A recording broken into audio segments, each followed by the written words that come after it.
We're going to say hello, good evening, good afternoon, good morning, or whatever time it is. This is a call to action. I'm your host, Alex C. Havisham, and got a good friend of mine in the person of Mr. Cass Hatcher that I've known for a long time. And, he's been involved in the community. I think he's a double dipper. He didn't know I was going to say that. You know, he, he has done a lot of great things in the community. Remember when he worked over at the housing authority, and but he just such a phenomenal guy. And there's an old saying that said, "By their fruits ye shall know them." And I mean, man, this man really got some fruit trees, because he has done phenomenal things in this community, and we really appreciate it. And I'm going to say he's with RiverEdge. He's the executive director of RiverEdge, which plays just such a role. They got a lot. Look. Cad's always coming up with something. I looked around, he coming up with tiny houses. He putting people in tiny houses. He got a new facility down there next to the Restorative Justice Center and all kind of initiatives going on. And I think it's important because of the role that RiverEdge plays in our community, because of the kind of impact that it has in our community, and because of the benefit of our having a RiverEdge, and particularly one that's headed by Cass Hatcher. Cass Hatcher. So I just thought it would be a not robbery if we just gave him the opportunity to just give us an overview and talk about, the tiny houses and the resources for addiction and the resources for intellectual disabilities and the resources for mental health. I'm gonna shut up, Cass, but I'm gonna say this. One long time ago, I was on the bus. I'll never forget, man, in New York City. And it's been a long time ago because I ain't been in New York in decades. But I just have, how they have those signs up there on the bus, the little old placards with signs up. And then that sign said that 75% of the people in the country need mental health treatment. And I have never forgotten that. And as I have lived, I have kind of observed that. I was teaching a class this morning over for Roger Jackson over at the Adult Readiness Program. And Cass, I talked a little bit about mental health, and I said, I know how many of you feel like you need some kind of support or treatment for mental health. It was 40 people in the room. 35 raised their hands, man.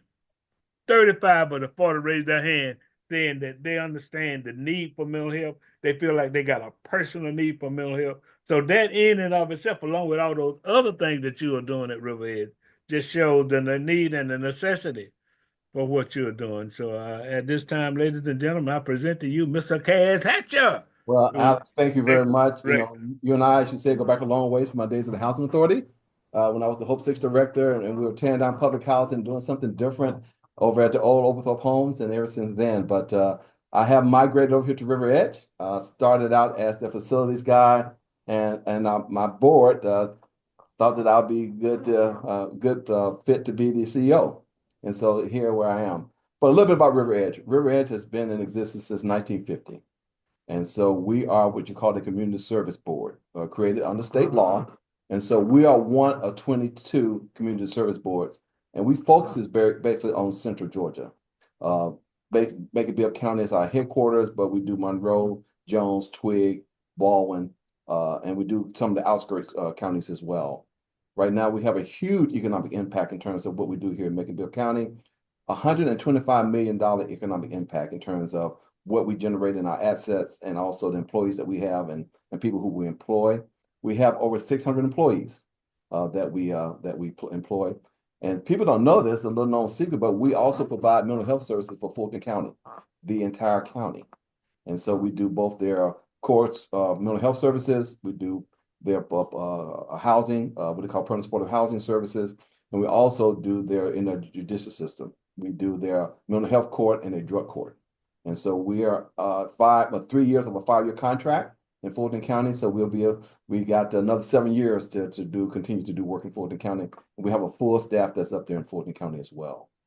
I work for a board and at their leisure. And Dr. Steve Coker is our board chair, and I have an excellent board who I work for. And so they help to give me guidance in terms of how to operate day to day.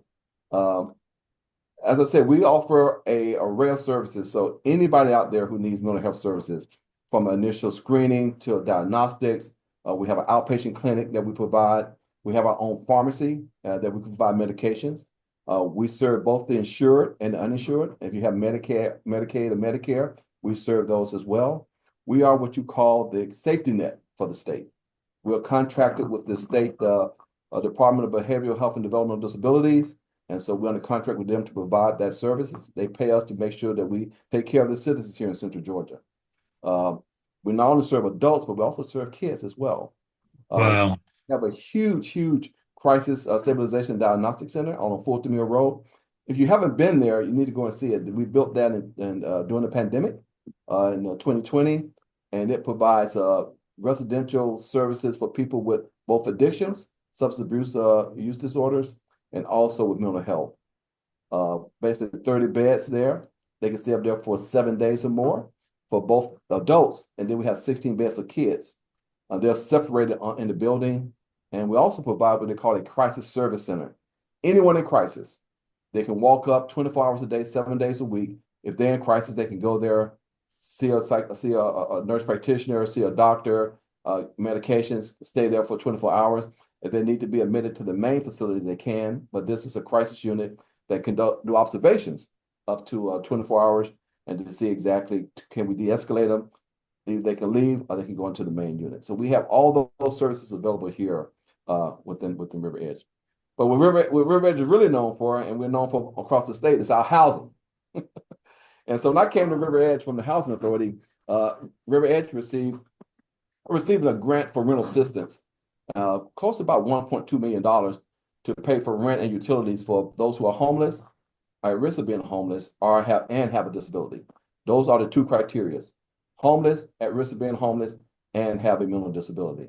And so this is permanent supportive housing, totally different from public housing. Permanent is the key word. Once you're in the program, you abide by the lease, and you follow the rules, you stay here for the rest of your life. And we provide case management services for them, what we call wraparound services, to allow them to stay stable in their homes and to make sure that they're keeping it safe, decent, and sanitary. So we provide a whole team that helps a person who are once homeless and have a disability be able to stay in their homes. And so when I came here, we started our first development. We called it our first neighborhood, and I'll show you a picture of it. And it was the first development that we did, and we called it our first neighborhood because this is the first time that RiverEdge ever decided to go ahead and build their own housing units. And so this is off of Emory Highway, across from Davis Homes, going towards the Indian Mounds, 18 units of housing that we developed. We were our own developers and developed this property. And this is what's kind of kickstarted our whole development process.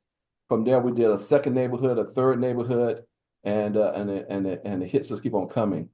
So right now, we have over 700, last count, 750 beds that we provide beds for our clients to sleep in, either in a single family home, a multi-family home, either in a group home, which is for certain people with intellectual and developmental disabilities. And so we basically provide housing for those who are the most vulnerable in our community. Right now, we're just finished up 10 tiny houses that was located over in East Macon. And so, well, let me just step back. About 7 years ago, Mayor Rickard convened all the agencies who deal with the homeless and said he wanted to do some tiny houses. So we was all in the boardroom at the government center, and he had an idea of building tiny houses and asked around the table who would like to take on this endeavor. Of course, I raised my hand and said, exactly, Mr. Mayor, what's out there in tiny houses? There's a shack. There's some that's 8 by 10. You can put them on wheels. You can transport them. Then there's some that's really, really, really nice. And so let me go out and do some research and see exactly what we can do and answer two questions. Number one, would the community accept tiny houses in their neighborhood? And number two, would someone homeless want to live in a tiny house? So we built 5 tiny houses, and I'll share this with you. We built 5 tiny houses over in East Macon as a test bed to see exactly how would the community accept these homes. And then this was the results of them. And so these were the first 5.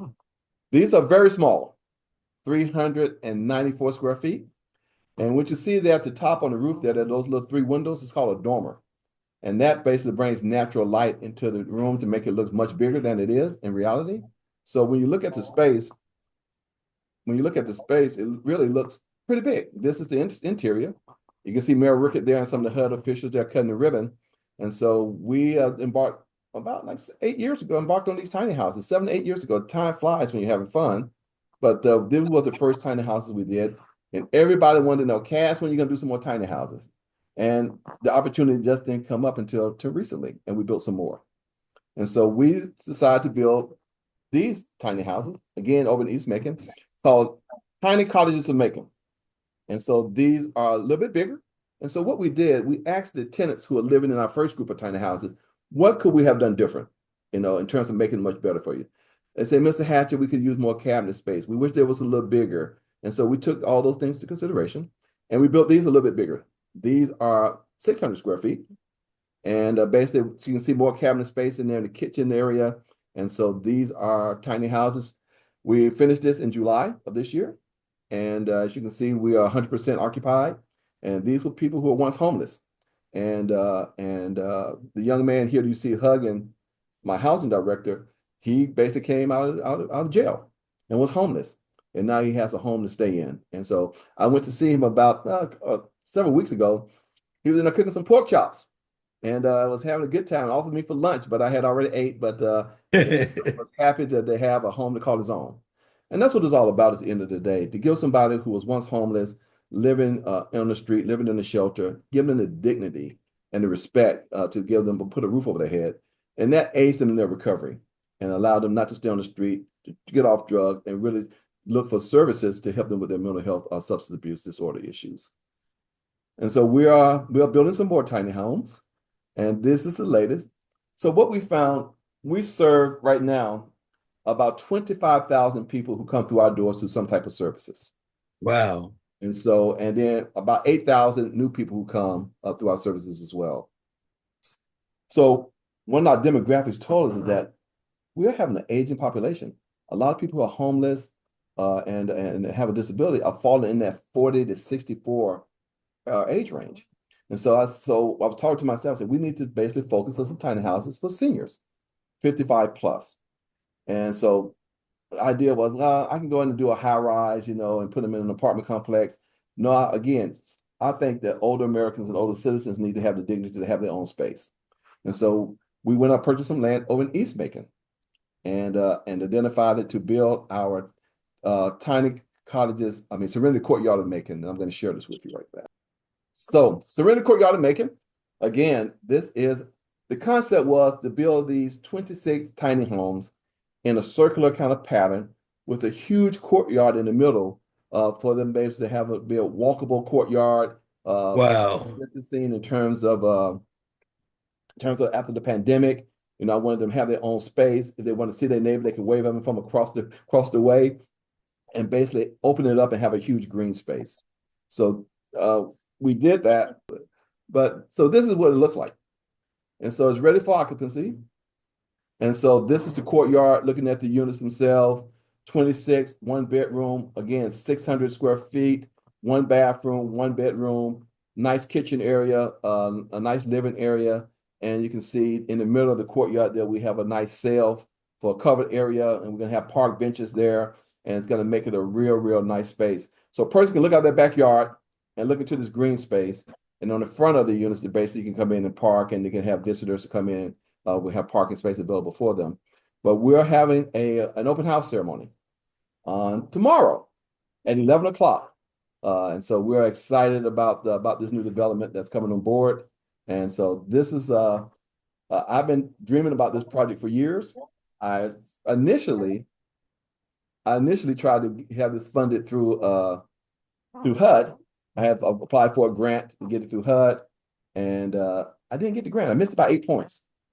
And I was a little bit upset by that because I wrote a lot of grants, but I had never missed a grant. I thought I was I thought I was pretty good. And so Governor Kemp put out an RFP for housing through the governor's office, a statewide competition. And so we applied and we received funding from Governor Kemp under the opera funds, a little bit about $5.2 million. And then, of course, one of the things you have to do, you have to have matching funds. So work with county, with Mayor Miller and what Ms. Jackson. We will receive some home funds to support that. The Community Foundation of Central Georgia kicked in some money. Our RiverEdge Foundation kicked in some money to be able to financially put the deal together. And so that is the kind of creation of Serenity Courtyard. So we're really happy about this. You know, right now we already identified some 15 individuals who's on the waiting list for us to move into these properties. And so we think that this is is going to be a game changer for Bloomfield. It's off of Bloomfield Drive and Bloomfield Parkway. No development has been done in that Bloomfield neighborhood for at least 70 years in terms of housing. And so this is you will be able to see it right off of Bloomfield Road, and it's a pretty property. So we're very excited about that. And then you talked a little bit about the property that's behind the outreach building, and that is a special project. That is near and dear. Commissioner Tanner, who's the commissioner of the Department of Behavioral Health and Development Disabilities. This is basically his baby. And I'm so happy that he asked us to RiverEdge to be a partner and to help bring this to life. Initially, this project was going to be built down in Savannah. As I said, there's 22 CSBs. Gateway is one down in Savannah. They were originally going to build this in Savannah. But this building is a special needs building for people with intellectual and developmental disabilities. It has a crisis unit in terms of 16 beds. So anyone who has IDD coming out of state hospital in crisis, they would go there as more of a transition to acclimate them into a residential program and move them from that crisis into a group home. On the other side of the building is a complete clinical diagnostic center that's going to be providing mammograms and x-rays, and they have a dental lab. We have 4 dental chairs in it. We'll be able to do physical therapy, occupational therapy, gastrology, all the specialized services that you and I were going to see a specialist at, that will happen in that building. And guess who's going to manage it? Guess who's going to provide that operations? Mercer School of Medicine. So Wow. medicine is going to operate that. They've already hired a clinical doctor to run it, and they will be overseeing all those specialties that will be provided in that service. So Mercer School of Medicine will be on one end of the building, RiverEdge will be on the crisis side of the building. And so that's a great partnership, and we're very happy about that. Looking to finish construction in March. We'll start moving all the furniture in and doing all the finishes. And then the state has to come down and license it because it has to be a licensed facility. And we're hoping to open this bad boy in mid-April, late April of this year. And so we're very excited about this. This is the first of its kind in the state of Georgia. Really, the first of its kind in the nation. There's one similar to this up in Louisville, Kentucky that we visited. It doesn't have all the bells and whistles and all the services that we're going to provide in this building that they had in Louisville. So right now, the commissioners is getting calls all the way from New York City. People want to know how to put something like this together in their state. And so Georgia is on the leading edge of this, and we're happy to partner with the department, to partner with the School of Medicine there at Mercer to bring this to life. And so this is so all Macon Knight should be happy about this facility that we're going to be the first. And so we're happy about that. Yeah, we're very happy. Now, would you say again? I know you got 2 sides, but who would be eligible to go to that side where you got all these clinicians and what have you? I mean, what would be the criteria Criteria for would be getting? you have to be diagnosed with the intellectual and developmental disability. Okay, And so the theory behind it was that a lot of people with what they call IDD, basically because of their behavior and their acuity, they may not function well in a regular hospital setting or clinic setting. So they right. specialize and the staff would be specialized to be able to manage and provide support to that special need of clients. And so Well, let's talk a little bit, if you would, about general mental health services. And also let's talk, if you would, because I believe that sign, man. You know, you know, I might maybe I'll raise my hand as it relates to the need for but let's just talk about the mechanics of providing the mental health services, through RiverEdge, who you provide it to, who provides it, what does it take to be a part of it, and if a person is, thinks or would want to try to utilize those services, what would be the approach? So the approach would be a couple of approaches. Number one, you can come directly to our main building here on Emory Highway. And so we have an admissions. And so anybody walk-up service. So anybody who feels that they have a mental health issue, they can come here and then basically have a basic assessment done. And then if they're acuity or they're in crisis, once they're doing that assessment, they can go ahead and send them over to our crisis stabilization unit. And so we have the capacity to do that. So it's an initial assessment that's done to determine, what is your acuity. And then once that is determined, then what kind of services will be best for you.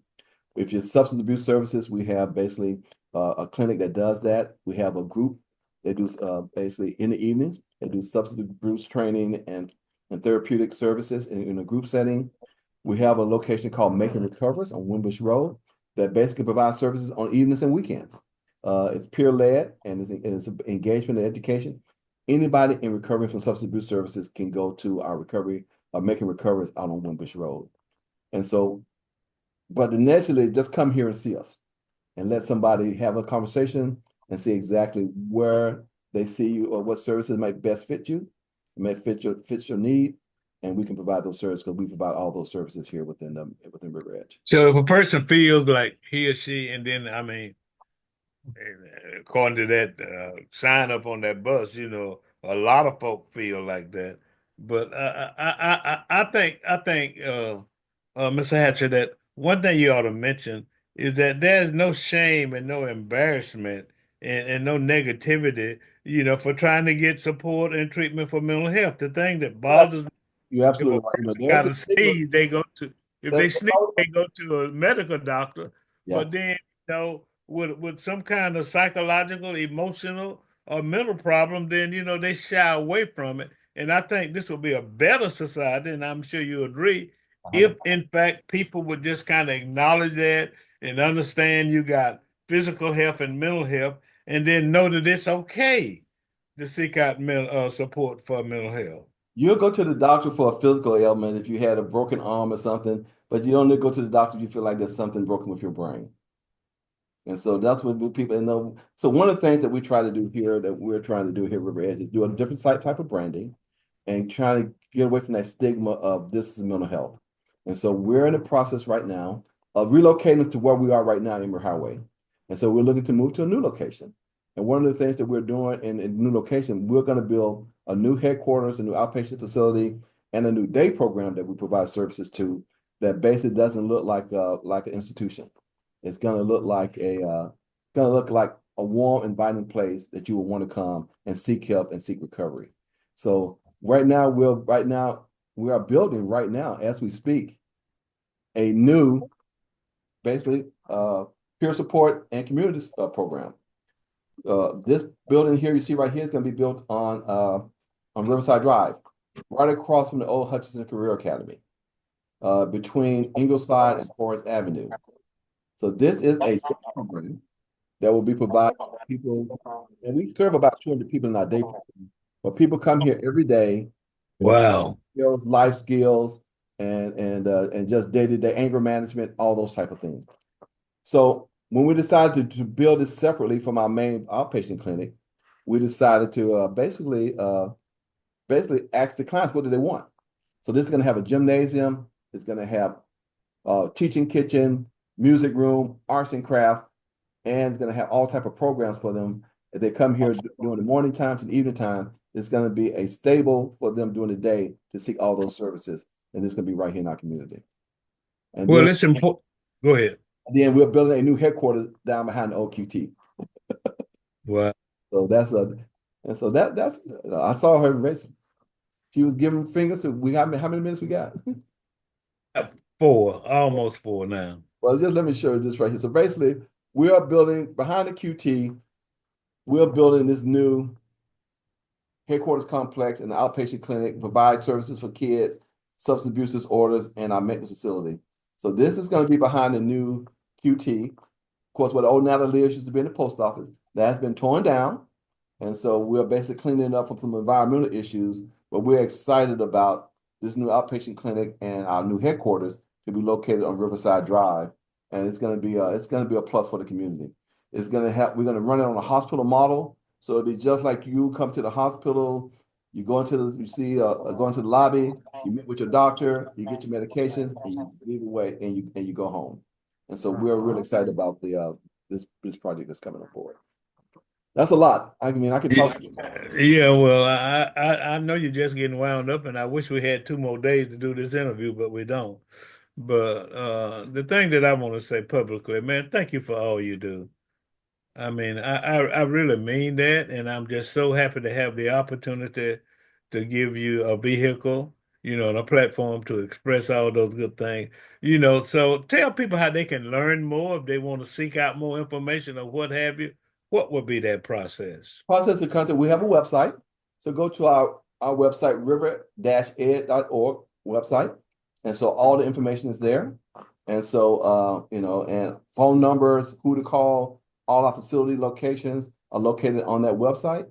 And so it's a good starting point and so basically it's RiverEdge Behavioral Health, and just Google that and it'll take you right to our website. And Okay. comprehensive listing of all the things that we do and all the things that we provide to the community. Well, that's so outstanding. Thank you very much. And then I don't know when you go up for evaluation, but I'm gonna suggest a 50% raise for you because I mean, hey man, I don't care what they're paying you. I mean, it can't be enough for all that you're responsible for, all the value that At the end of the day, it's a blessing. God has blessed me with certain talents and yeah, yeah. the right spot. Of course, at one time I was looking to leave Macon, and the Lord told me, no, my place is still here. I thought that my work with the housing authority would be enough. And I tried to leave, but he shut that door and opened up this door here for me. And I'm very grateful for his guidance and his blessings upon me. And that just proved that your arms are too short to box with God. You know what I'm saying? Because he was absolutely right. And just look at the job that you've done. It's been a phenomenal job. And, as a citizen in this community, as one who's concerned about the community, and as one who realizes the value of resources, and how these resources help just from the things you're addressing with developing disability, addiction, and mental health disorders. I want to thank you. So thank Thank you. you for all you do. Thank you for all your board does. Thank you for all your employees do, except for Tommy, of course. And we just really, really, really, Tommy Bond, we just really appreciate everything you do. And then really, man, I'm kind of intrigued by those tiny houses. And, I'm tired of walking up steps and taking 20 minutes to go from the living room to the den. I might want one of those things, You man. might want one. Yeah, once you need to come see it though. You need to come if you are available tomorrow. Anytime we'll have it open all day. You need to come by. Well, we're gonna have 6 of them open to allow people to tour, and so you get to see the quality of the work and the living space that people are going to be living in. Right, right. This is a call to action. I'm your host, Alex Havisham, having interviewed who has done a phenomenal job. Mr. Cass Hatcher, Executive Director of RiverEdge Behavioral Health Center. Thank you so much.